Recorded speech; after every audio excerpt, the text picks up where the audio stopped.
सावली, मगासाठी सॉरी.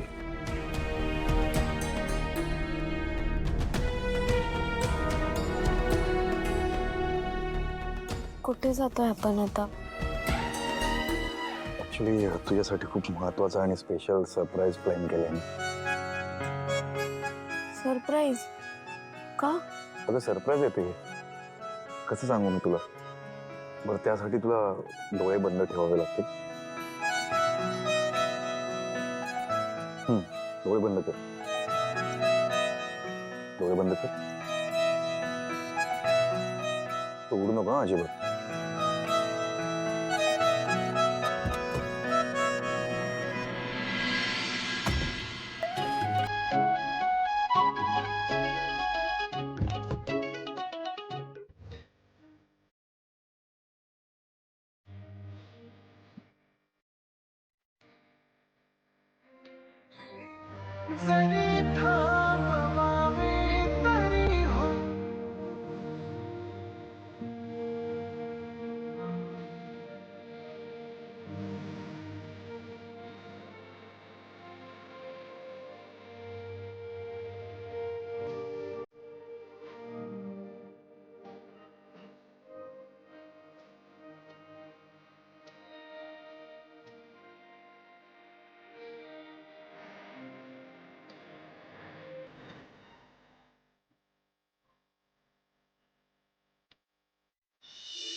सावली, मला माहिती आहे पांडुरंग आभाळापेक्षा पण मोठा आहे,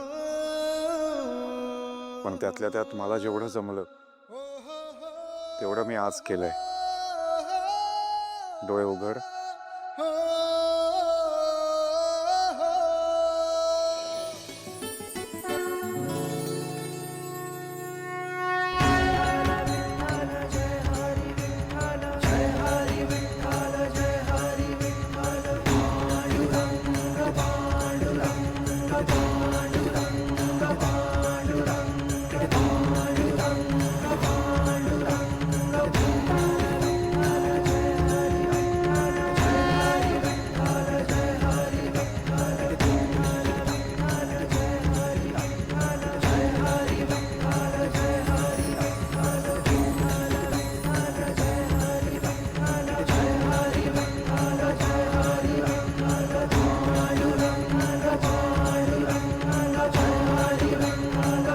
सावली, आपलं लग्न कुठल्या परिस्थितीमध्ये झालं याची तुला जाणीव आहेच. लग्नानंतर माझ्या कुटुंबाने तुला आणि तुझ्या कुटुंबाला खूप त्रास दिलाय. तुम्ही सगळ्यांनी खूप सहन केलं सावली. मी पण गोंधळात होतो. मी काहीच नाही करू शकू, पण तू सहन केलंस सगळं. तुझ्या जागी जर दुसरी कुठली मुलगी असते ना, तर तिने आयुष्यभर मेंदळींचं नाव बदनाम केलं असतं, पण तू काहीच नाही केलंस.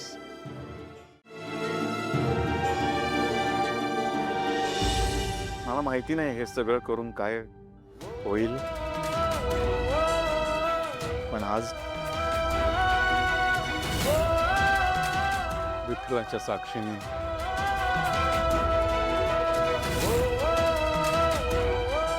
मी तुझी माफी मागतो.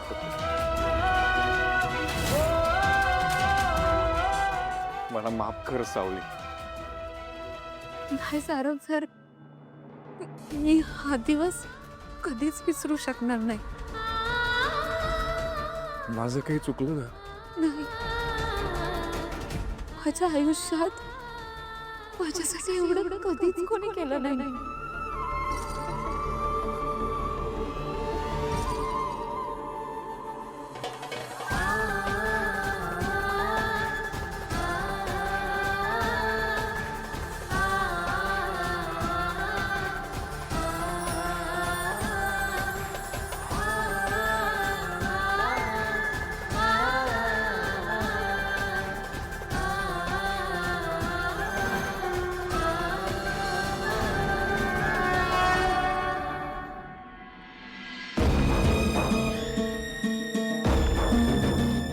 सारंग सर, गाडी कुठे गेली?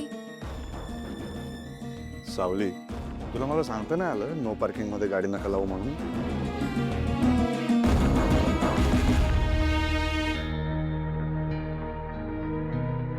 आपण नो पार्किंग मध्ये गाडी लावली होती, पोलीस घेऊन गेले गाडी.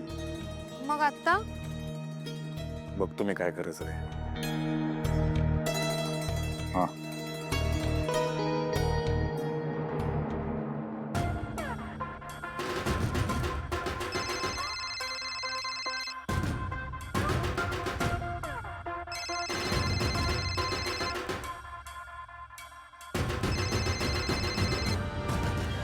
हॅलो सारंग शेठ, बोला. आपली दोस्ती वाढत चालली आहे. तुझ्या बाबतीत नुसता विचार जरी केला ना तर एकतर तू समोर येतो, नाही तर तुझा फोन तरी येतो. हा बोला, हा देवा काय करू शकतो तुमची सेवा? अरे जरा एक छोटस काम होतं. आता आपल्याला फोन लावलाय म्हटल्यावर काम एकदम स्पेशलच असणार. बोल बोल. ऍक्च्युली मी गाडी नो पार्किंग मध्ये लावली होती. काय राव सारंग शेठ, आपके जैसा बडा आदमी कायदा नाही पाळणार तर आमच्यासारख्या गरिबांनी पाळायचं का? नाही नाही, हे बघ, करेक्ट आहे तुझं, एकदम करेक्ट आहे. पण सिच्युएशन जरा वेगळी आहे. मी मैत्रिणी सोबत आहे. कोण कोण मैत्रीण? अरे मी बोललो होतो ना तुला, ओळखीतली मुलगी.